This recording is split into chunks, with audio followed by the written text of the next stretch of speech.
राजनीति गर्मा गई है, क्योंकि आज बिहार विधानसभा चुनाव में आज पहली बार प्रधानमंत्री नरेंद्र मोदी की एंट्री हो रही है। आज गृह मंत्री अमित शाह भी बिहार में 2 जगह प्रचार करेंगे। बीजेपी अध्यक्ष जेपी नड्डा प्रबुद्ध लोगों के साथ चुनावी संवाद करेंगे। वहीं आरजेडी के नेता तेजस्वी यादव की आज ताबड़तोड़ रैलियां हैं। ये रैलियां तब आ रही हैं जब उन्हें मुख्यमंत्री का चेहरा अनाउंस कर दिया गया है। ये साफ कर दिया गया है कि महागठबंधन अगर जीता तो मुख्यमंत्री का चेहरा कौन होगा। आज सुबह 11 बजे समस्तीपुर पहुंचेंगे प्रधानमंत्री नरेंद्र मोदी। कर्पूरी ठाकुर के गांव जाएंगे प्रधानमंत्री नरेंद्र मोदी और वहीं से शुरुआत करेंगे। ये चुनावी बिगुल बजेगा, जिसमें पहली बार प्रधानमंत्री नरेंद्र मोदी वहां पर मौजूद होंगे और रैली करेंगे। गांव जाकर कर्पूरी ठाकुर को श्रद्धांजलि देंगे प्रधानमंत्री। श्रद्धांजलि के बाद समस्तीपुर में रैली करेंगे और उसके बाद अब चुनावी शंखनाद के तौर पर इसे देखा जा रहा है। अगले हफ्ते छठ का त्योहार है, तो वहीं दूसरी ओर गणतंत्र का सबसे बड़ा त्योहार, जिसकी तैयारियां लगभग पूरी हो चुकी है। अब चुनाव के मैदान में सारे रंग दिखाई दे रहे हैं। लिट्टी चोखा के संग देखिए बिहार के रंग, लेकिन एक और खान पान, दूसरी ओर पूजा पाठ, और उन सब के बीच में कूटनीति और राजनीति दोनों जारी है।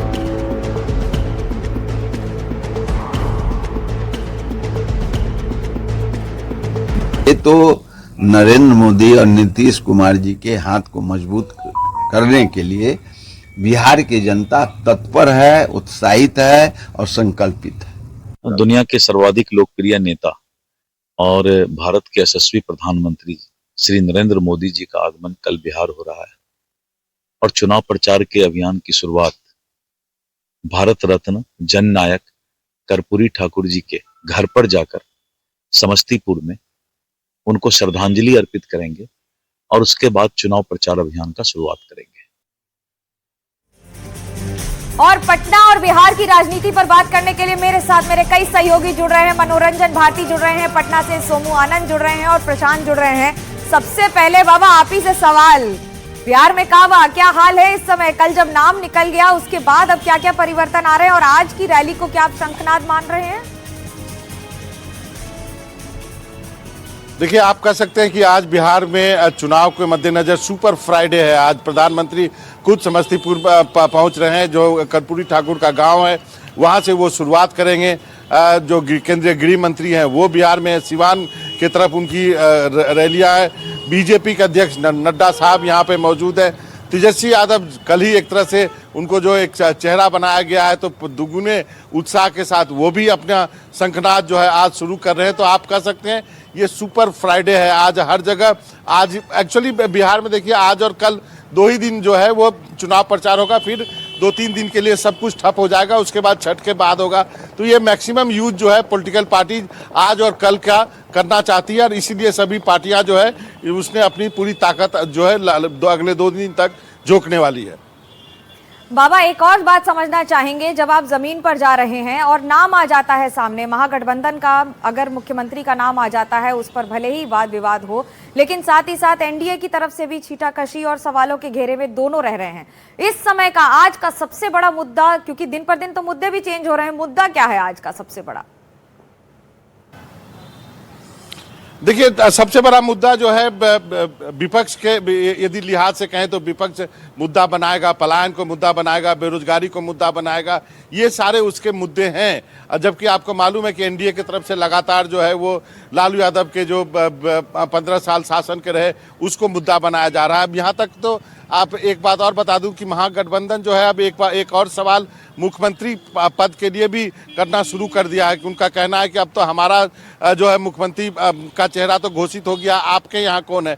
तो इस तरह के आरोप प्रत्यारोप आपको जो है सुनाई देते रहेंगे, लेकिन बिहार की हकीकत है कि सबसे बड़ा मुद्दा जो है बेरोजगारी और पलायन ही है। लगातार ट्रैवल कर रहे हैं, अलग अलग इलाकों में गए हैं, राजनीति के रंगों को बदलते हुए कैसे देख रहे हैं? और आज प्रधानमंत्री की एंट्री हो जाएगी, उससे क्या अंतर आ जाएगा? क्या ये माने कि अब हाई वोल्टेज हो गया है बिहार का इलेक्शन?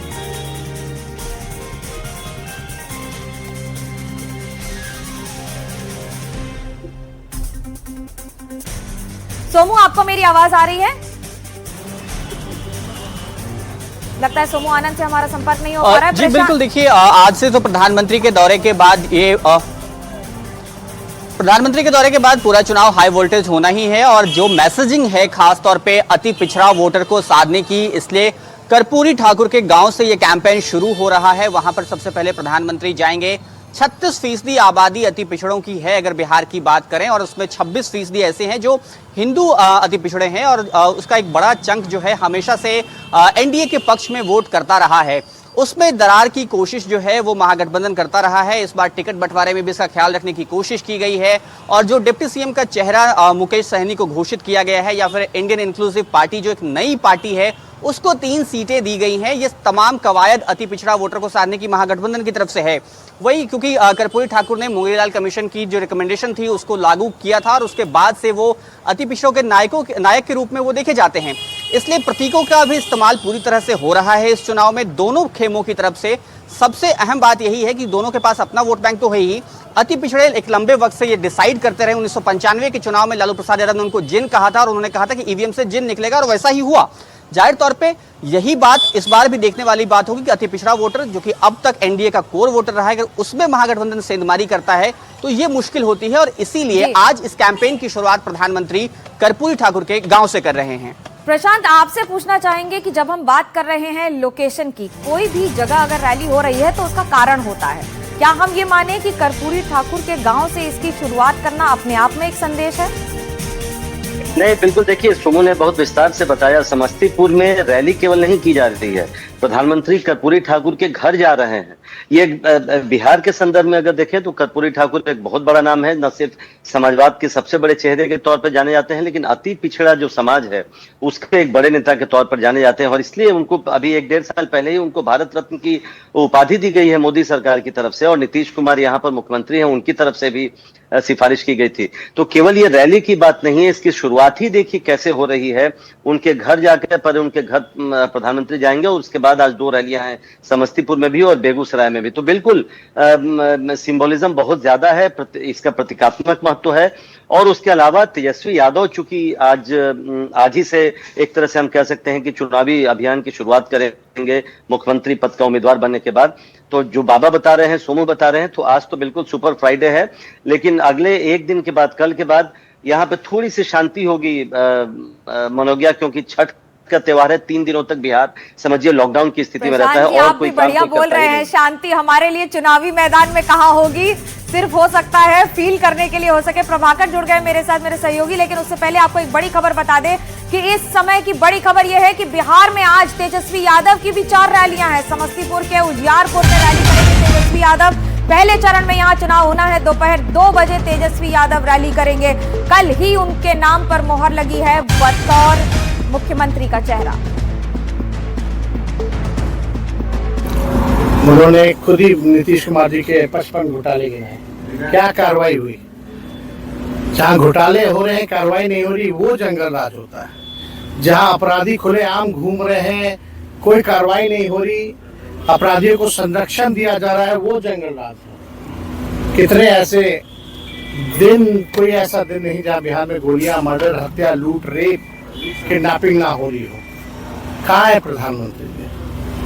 और आपको हम बता दें, जो बीजेपी शासित राज्य है, पूरे देश में सबसे ज्यादा अपराध जो है यूपी में है, दूसरे पे बिहार में।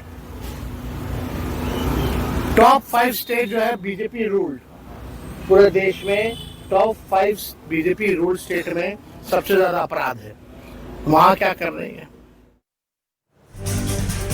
प्रभाकर, मेरा सवाल आपसे, राजनीति में करीब 2 दशक से ज्यादा का समय आपने देख लिया है बिहार में, लेकिन इस समय एक और कहा जाता है कि लॉ एंड ऑर्डर नहीं है, और उसी पर सवाल उठाती है बीजेपी, और वही सवाल उठाते हैं तेजस्वी यादव।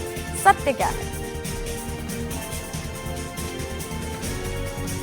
देखिए, बिहार एक ऐसा प्रदेश है जिसकी बदकिस्मती ये है कि जब भी चुनाव आता है तो लोग अपराध और लॉ एंड ऑर्डर की बात करते हैं।